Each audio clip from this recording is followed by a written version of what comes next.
Hi అండి. చెప్పండి madam. తెలంగాణలో రేవంత్ రెడ్డి పరిపాలన ఏ విధంగా అనిపిస్తుంది మీకు? బాడా మేడం, నచ్చలేదు. నచ్చలేదు. ఎందుకు నచ్చలేదు మీకు? అంటే కొన్ని స్కీమ్స్ చెప్పాడు, అది ఇప్పటివరకు అయితే ఇంప్లిమెంటేషన్ ఏం కాలేదు.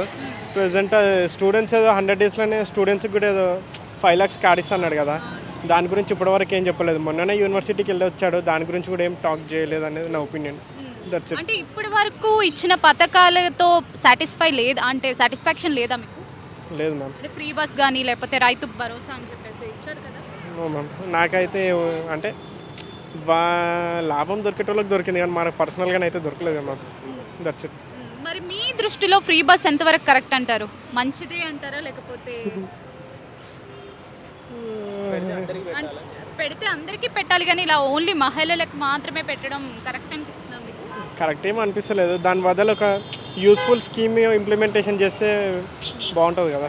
అయితే మీరు ఈయన రేవంత్ రెడ్డి గారు వచ్చిన తర్వాత హైడ్రా అని చెప్పేసి ఎవరైతే చెరువుకి ఆక్రమించి ఎవరైతే కట్టడాలు చేశారో వాళ్ళందరినీ తొలగించడం జరిగింది కదా, మరి అది మంచిదే అంటారా?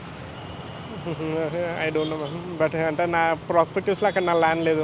ఒకవేళ ఆ ల్యాండ్ నా దగ్గర ఉంటే నేను సఫర్ అవుతున్నానేమో.